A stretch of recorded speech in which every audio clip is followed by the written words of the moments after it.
Alright, this is our HP DL380 Generation 6, our new server that's going to be converted to SSD. Look at that. That's super awesome. It even comes in its original shipping box, or one that is designed and fit perfectly to it. That's awesome. Alright, let's get it out. Alright, we are warmed up, we are acclimated, we are plugged in. As you can hear, versus the Dell, you can't even hear this. The Dell was still louder than a consumer grade PC, even just in idle. This came with 3 72 gig SAS drives, or 4, I'm sorry. And this is key. The whole reason that I bought a 2.5 inch small form factor server is that these are all going to be SSDs. And so what we're going to do here is inspect it, boot it, benchmark it, and then make sure it will work with a SATA SSD. Because the only SAS SSDs that I find are used, so I'm not going to pay the thousands of dollars for new ones. And I don't know how long they've been used. I don't know how many, read writes are actually on them. And for now, at least, I would trust desktop grade new over unknown pre-owned enterprise grade. Alright, popping the lid off shows this beautiful, clean. I'm serious, this thing may not really been used a whole lot because it may not be its original shipping carton. It probably is not the original shipping carton, but it's in a properly sized shipping carton with a custom foam insert. There are some scratches on top that make it look like it's been racked before, but this is just completely clean. I have 6 high-speed fans. Plug and play. Pop them in, pop them out, that's it. Battery backup for the 410i RAID controller. The other cool thing is that this is an LGA 1366 motherboard. So we have triple channel memory. It can work in quad channel, but okay, fine. I don't like something, but and then back in the back we have the dual power supplies, and then PCIe risers with 4 X4 slots, and then basic I/O on the back with a quad gigabit LAN and USB VGA, which we of course have on the front as well, because when you're in a rack you don't always have access at the back. And then we have 4 blanks on top of our 4 drives. DVD drive, SAS backplane. I think that's about it. Let me put the cover on and we'll hit the power button. Alright, remember the power edge? Let's see how loud this is. Power supply fans.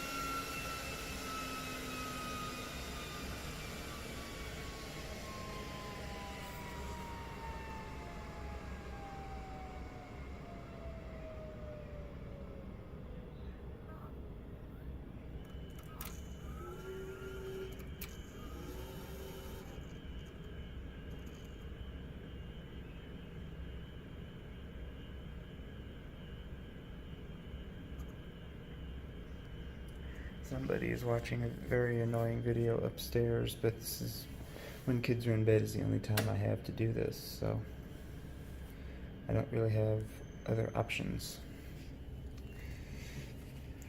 We have video signal. Our 6 high-speed fans aren't even running yet. Right now we're in power and thermal calibration, which it does on every boot up. The oldest BIOS revision that I found on HP's website dates to 2010, which puts it a couple years newer than the Power Edge, but it just looks and feels light years newer. 2 quad-core E5530s at 2.40, 8-core, 16-thread. That's also really cool down here. Inlet ambient temperature, and yes, we want to view option ROM settings. And that is actually accurate. It is 68 degrees where it is sitting.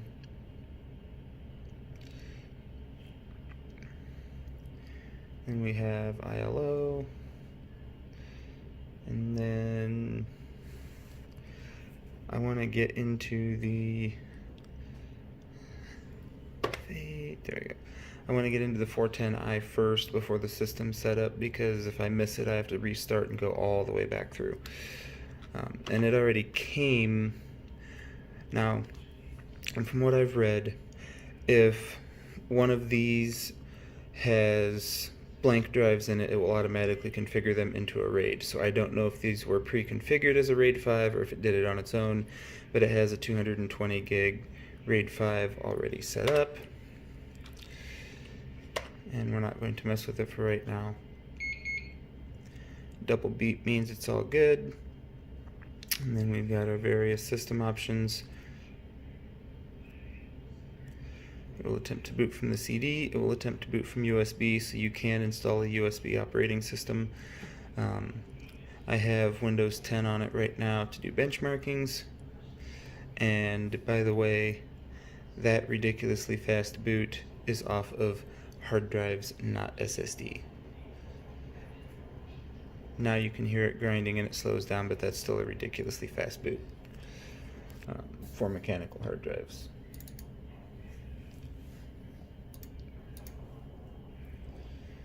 So we will start by loading CPU Z. Let me see if I can pull Task Manager here.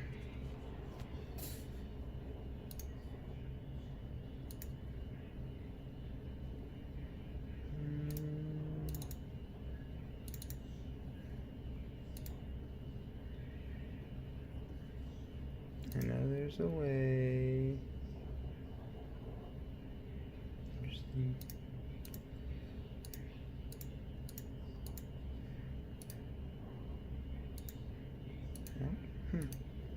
It won't show individual threads. There we go. 1, 2, 3, 4. Yep, 16. 16 thread. 0% utilization, 700 megahertz. 1.4 of 8 gigs used. And here's our data. So this is the 1366 Gainestown 80 watt TDP. So this is way more efficient than the 2850. This has 460 watt power supplies in it. The Dell had 750s. Much lower TDP, which is really nice for using at home. And then that's all just standard checks out. The BIOS on this is from 2015, so that is nice. It is the current BIOS. And then right now we're just in dual channel because it's only 2 and 2. I want to add some more to it, but for right now I'm not super worried about it. So let's start. Remember how bad this was?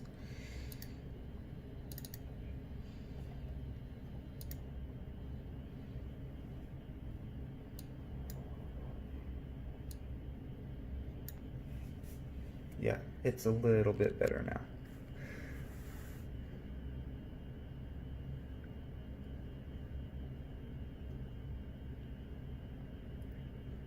That's where we are in 10 seconds. Now, it's not to the grade of the newer stuff, but comparing to how terrible the Power Edge was, oh man.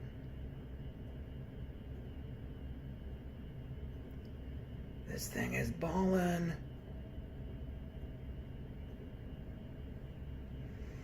and now we have a train coming through and just all kinds of noise. At least we're not doing an audio review. But yeah, these two are just cooking pretty good through this.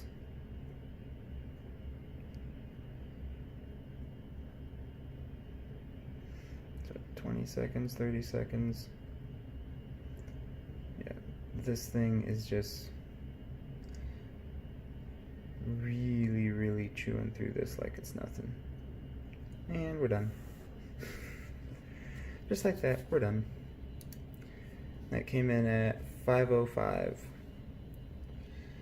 which is low compared to what I was hoping for.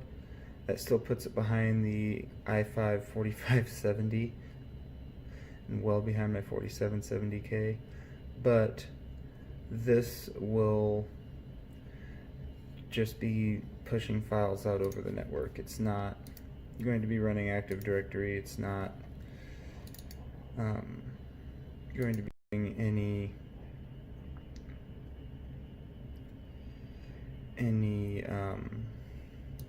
rendering or anything. I won't do any rendering on this one. This one will get an actual server OS, and it'll be used more in that line.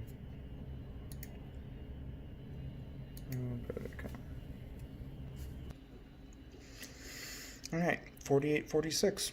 That's not bad. It's not where I would like it to be, but for what we're doing, I'm completely okay with that. So now, I'm going to shut it down, pull out the 4 hard drives, and see what it does. Alright, that was a little more difficult than I thought, but I've never done one of those before. This is what it looks like. You can see the difference between SAS and SATA drives. There's no gap there between the two connectors. The light did flicker. We are going to hit F9 and go into setup, and I don't think setup will tell me if it recognizes it, but we have not looked at the setup on this video yet, so we still need to do that. And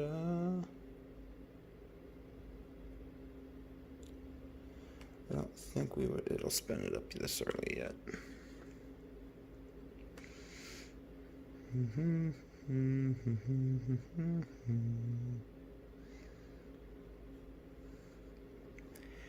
Ambient inlet temperature 71. That still sounds about right. 70 is what the thermostat is set for, so it should be in that area.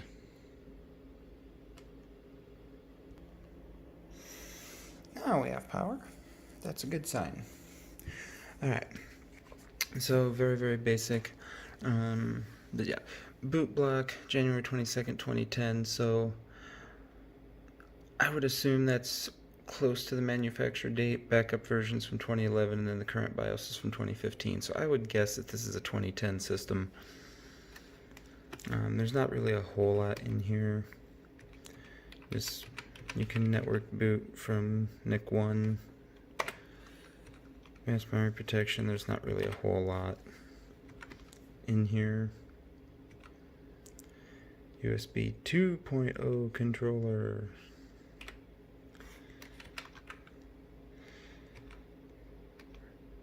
Virtualization enabled, hyperthreading enabled, all cores enabled. Oh, that's cool.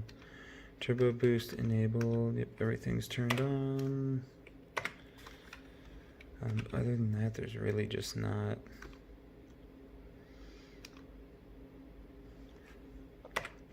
really much of anything that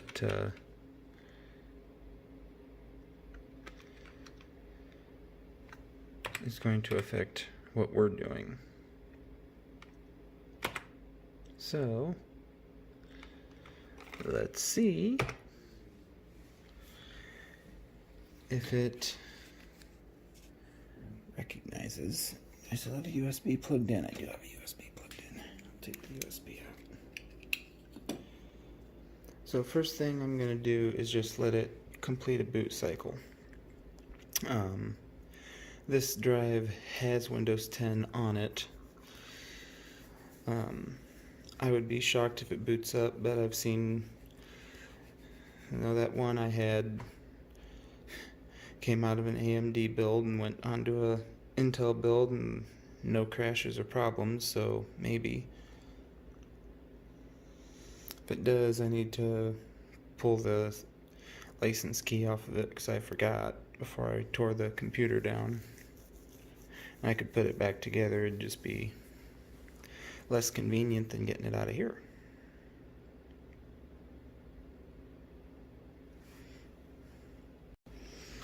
Alright. Cool. 180 gig, logical drive 1, RAID 0. Alright, sweet.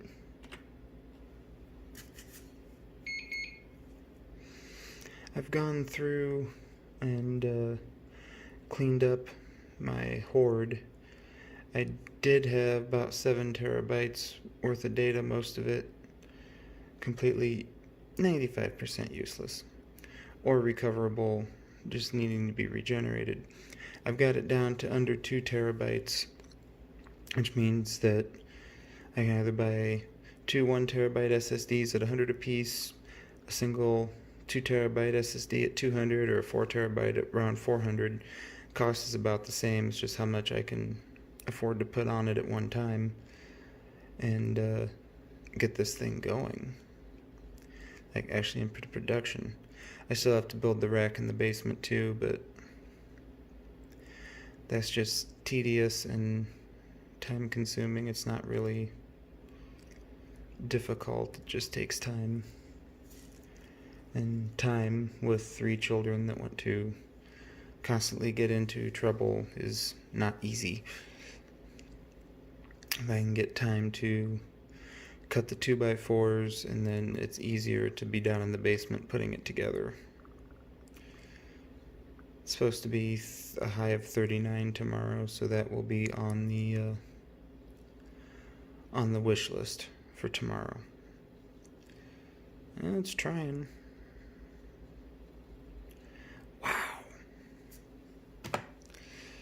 Okay, I think people forget just how impressive Windows 10 is on some of this stuff. That is ballin'. That's ballin' right there. Go away. Network drives, go away. That's ballin'. Intel SSD. Pulls it right up. So actually now, that makes me wonder. That is still not in all the way.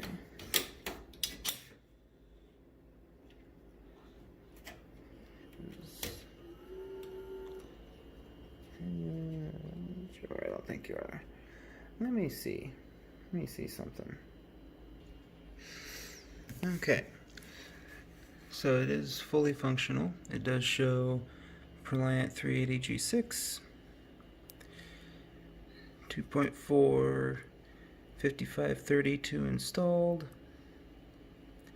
8 megs of L3 cache, 64-bit, 8-core, 16 threads. So it shows everything up correctly. However, even though it's not asking to reactivate, there is no key activated. So I'd have to see if I still have the record of where this key is, or I can always pick one up off eBay, I guess. Or try it without one. But either way, this system won't have Windows 10 on it. This will have a server OS on it. So let me reboot this. I put 3 of the hard drives, push their trays back in. I want to see what Hard Disk Sentinel says about them, because it'll give me a report on them. Now you may be getting ready to comment, "What? This is stupid. Why would you do this? Just take an old computer. This is pointless. You're using all this industrial technology and not even going to use any of what it's for." And I would like to say, you know darn well that you would be writing You should never leave a desktop computer on 24/7. You should have bought an old server. They're cheap. It makes sense. What a moron. If I had done that. So I don't care what you comment because you're going to comment the exact opposite either way. This will run 24/7. It is designed to run 24/7. I like playing around with this hardware, which is part of what I do. And right now, if I was going to build a desktop board, I would not use any of the desktop boards that I have. The other thing is that I paid $46 for this. Plus shipping, it came to $103. That's better, way better, than anything that I'm going to be able to build from scratch. Case alone, even without hot swap, is going to be $60-70 minimum. Oops, I don't have a keyboard plugged in. This isn't going to work very well. We're going to have to sit through another boot cycle.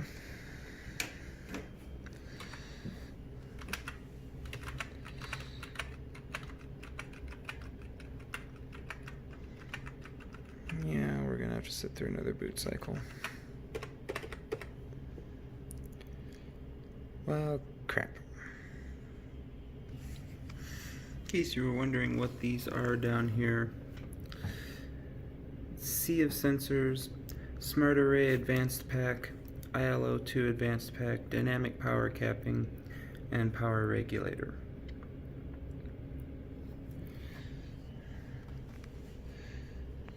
So it's pretty cool. Alright, so it found them. Box 1, Bay 234, 73.4 gig SAS, HDD, RAID 0.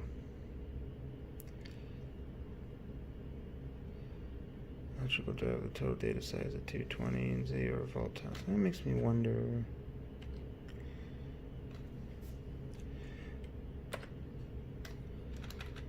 I just wonder. Actually, it shows electrical drive. Wonder if it actually won't let me. Or, yeah, duh. I'm brain dead.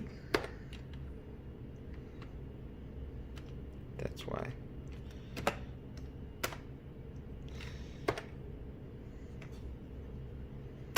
It's been years since I've configured a RAID controller, and the RAID controller on that Dell is nowhere near this nice. Okay. Now that's what I want to see. Okay. Updated logical drive count 4. That's what I want to see. Alright, now this is not accurate on the SSD. So how accurate the others will be, I won't guarantee. Hard Disk Sentinel seems to be a little drunk tonight, but this is about what I would expect. 2015 days, 2 hours 42 minutes, more than 100 days remaining, but disk is perfect, no errors. But this one, 2 hours 17 minutes is not a lot more than what I've just been playing with it. And that one shows the same. So arguably I may have two basically brand new drives here. So that's really cool.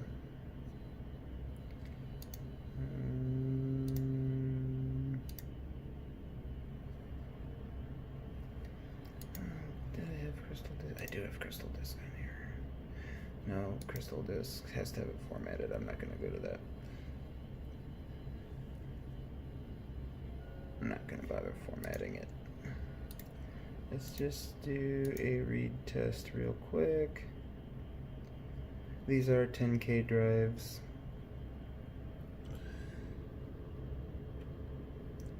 We are pulling down 92 megs a second. A little low, but these are also older, so. But that's still not bad. 9301 is still not bad. By the time I get SSDs in a RAID, that'll be fast as all get out. Alright, so this is where it kind of gets weird. There's inconsistencies, and again with synthetic benchmarks, it's understandable. Anything is possible. You can't always just explain it 100%. But in Cinebench, the Pentium Gold G5400 came in at 388, and we beat that decently well with a 505. The PowerEdge 2850, we absolutely destroyed its 87. And so we're light years ahead of the PowerEdge at this point. But we're just behind our i5 4570, which is a 4-core, and then we're decently well behind the two i7s that we've tested. But if we flip over to Passmark, we're behind. You hear that, right? I don't know what that is. Train, maybe? We're a good 30 miles from an airport. It's not a plane. I don't know what that is. Anyway, our Pentium Gold 5400 comes in at 5548 versus our 4846. So now we're behind the Gold. We're well behind the i5, much farther gap than we had in Cinebench. But we're still creaming the PowerEdge. So I'm thinking it's because we're on two separate processors, and it's kind of the SLI effect, where 2 is better than 1, but it's not that much better than 1. And I'm guessing that these two pieces of software don't really scale to two processors that well. So 1 is still stronger, and Passmark, I would guess, does not handle the dual CPUs as well as Cinebench does.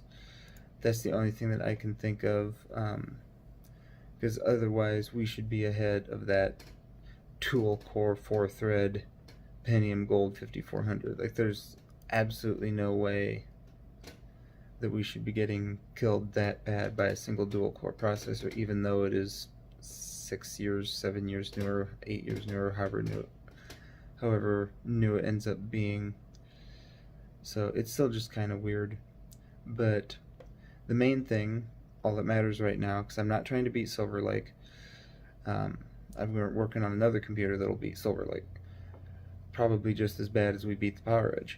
But beating the PowerEdge is the goal, and we have completely decimated the PowerEdge, and that is exactly what I wanted to do.